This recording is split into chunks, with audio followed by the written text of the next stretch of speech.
안녕하세요, 뉴메디입니다. 의대생들은 어떤 혜택을 받고 있을까요?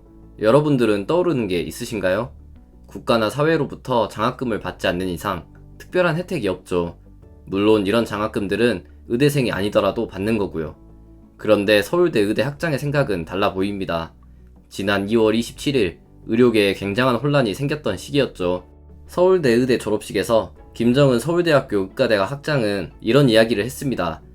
여러분은 스스로 열심히 해서 여기까지 왔다고 생각하지만 사회에서 숨은 많은 혜택을 받고 이 자리에 서 있다. 지금 의료계는 국민에게 따가운 질책을 받고 있다. 그러니까 의대생, 의사들은 사회에서의 혜택을 받고 자랐다는 겁니다. 그런데 그 혜택이 뭘까요? 학장은 서울대 의대에서 배우고 익힌 것이라고 정리합니다. 의사는 배운 만큼 언제나 사회에 봉사해야 한다는 말이죠. 동의합니다. 그런데 학장은 사회적 분위기를 의식해서 이런 말을 꺼낸 것 같습니다. 문맥을 고려했을 때 의사는 항상 사회에 헌신해야 한다는 반성 혹은 충고로 들립니다. 비슷한 말은 많이 들었죠. 환자의 곁을 지켜야 진짜 의사다. 지역이나 공공의료에서 일하기 꺼려하는 이유는 의사가 숭고하지 않기 때문이다. 의료 행위에 대해 제값을 주기보단 공공의 영역이니 봉사하는 마음을 가지라는 주장이 많죠. 봉사는 스스로 하는 것이지 강요해서 나오는 것이 아닙니다.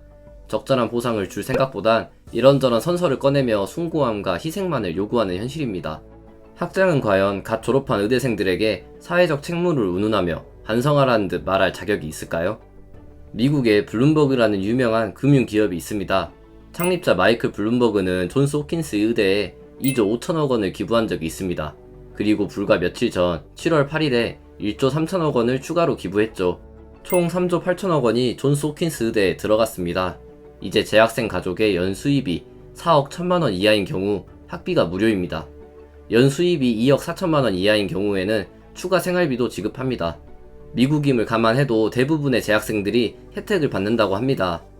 학비가 연간 9천만 원에 달하기 때문에 지원 금액도 상당하죠. 블룸버그 재단은 높은 학비가 미국의 의료 전문가를 키우는데 걸림돌이 된다고 말합니다. 그리고 공공의료에 수준 높은 의사들을 보내기 위해서 기부를 한다고 밝혔습니다.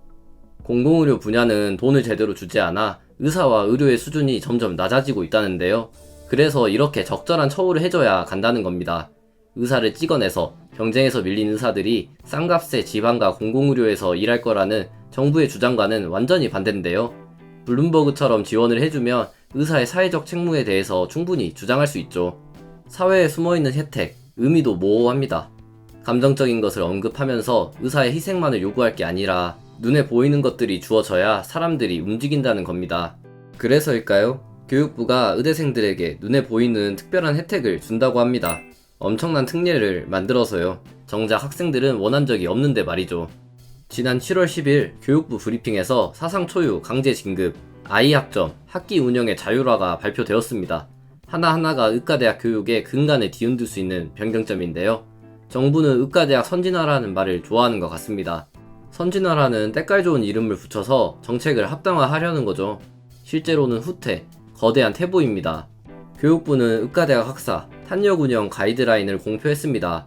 여기에 모든 변경점이 들어가 있죠. 11페이지가 빼곡히 작성된 문서이지만 충격적인 부분 6가지만 빠르고 간단하게 알아봅시다. 먼저 유급에 대해서 공격적으로 대응하고 있습니다. 의대생의 유급은 대학병원 잡일꾼인 인턴 의사 공급에 차질을 불러옵니다. 게다가 1학년이 유급할 시에는 의대 신입생 선발에 차질이 생길 수가 있습니다. 의대는 과목이 1년에 한 번만 열립니다. 그래서 한 과목이라도 F학점을 받으면 수업을 다시 듣기 위해 학년을 못 올라가는 유급을 당합니다. 교육부는 F가 나올 것 같은 과목이 있으면 수강 취소를 한 뒤 바로 재수강의 기회를 줄 거라고 합니다. 수강 취소는 원래 정해진 기한이 있습니다. 학기가 시작하고 한 달이 지나면 취소가 불가능합니다. 기간이 지나면 휴학하지 않는 이상 무조건 학점을 받아야 합니다. 그런데 F학점이 나올 것 같으면 언제든지 무르기가 가능해졌다는 거죠. 다른 과 학생들은 엄청 억울해 하겠는데요. 게다가 F 대신 I학점을 주겠답니다. 미완성의 학점이라서 I라는데요. F학점이 아니기 때문에 유급이 아니라는 겁니다.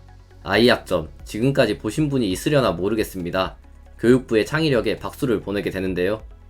예과 1학년은 신입생 모집과 연관되어 있다고 했죠.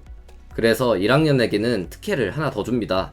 학칙을 바꾸는 등 교육부가 가지고 있는 모든 방법을 써도 유급일 경우에는 2024학년도 한시적 유급 특례 조치를 적용하겠다고 합니다. 이 특례는 유급 적용 제외를 할 수 있습니다.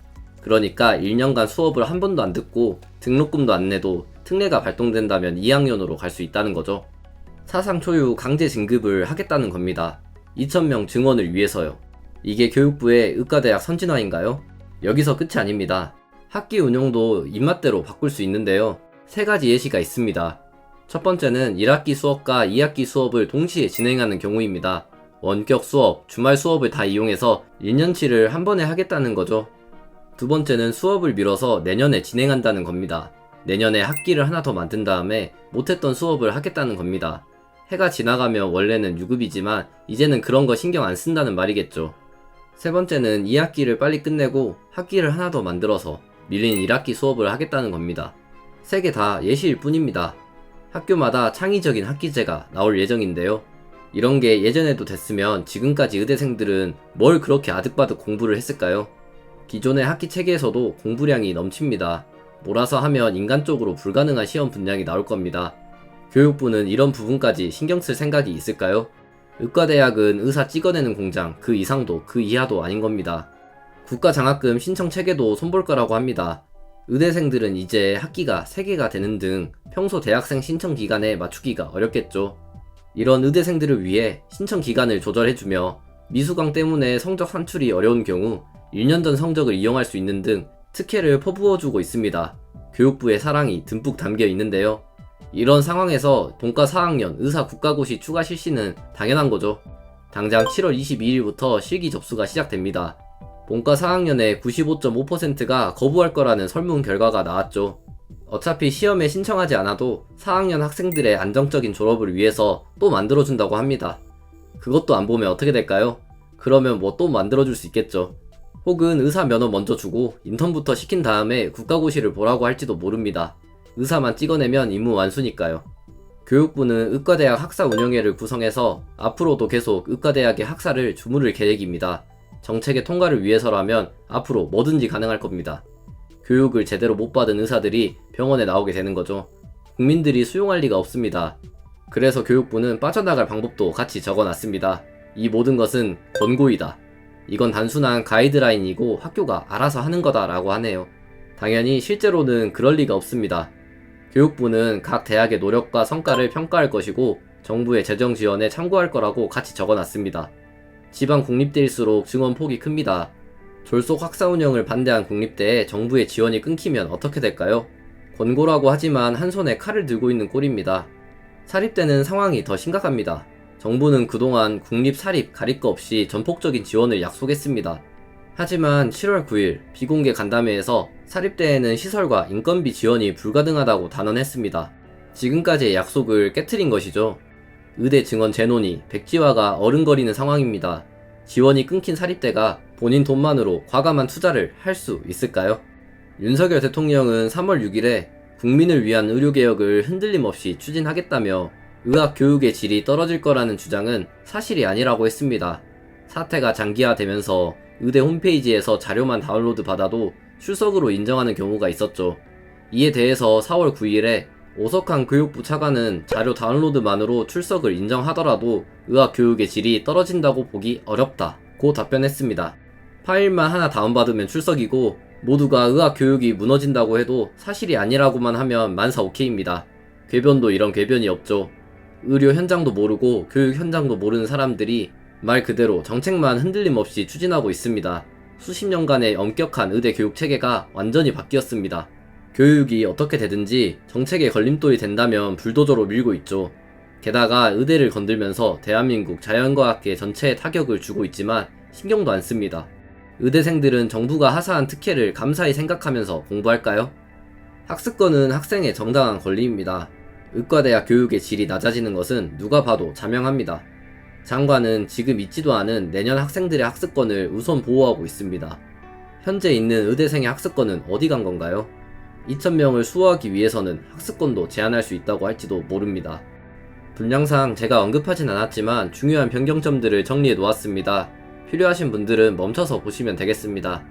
구독자 수가 차서 이제 막 수익 관련 기능들이 열렸는데요. 열리자마자 후원해주신 분들 정말 감사합니다.